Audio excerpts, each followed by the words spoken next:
Bună, bună, nebunele mele! Acum să degustăm această mâncare minunată. Priviți aici. Să vedem cum a ieșit.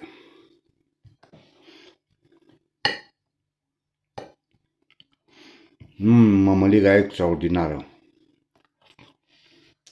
Punem și un pic de lămâie pe pește.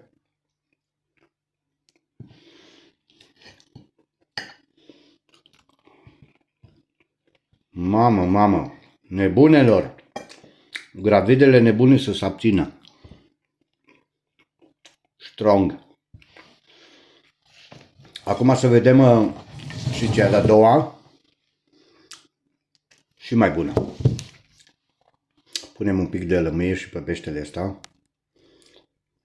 Aici avem pește făcut cu ou, muștei de usturoi cu smântână și mămăliguță. Ia să vedem. Mamă!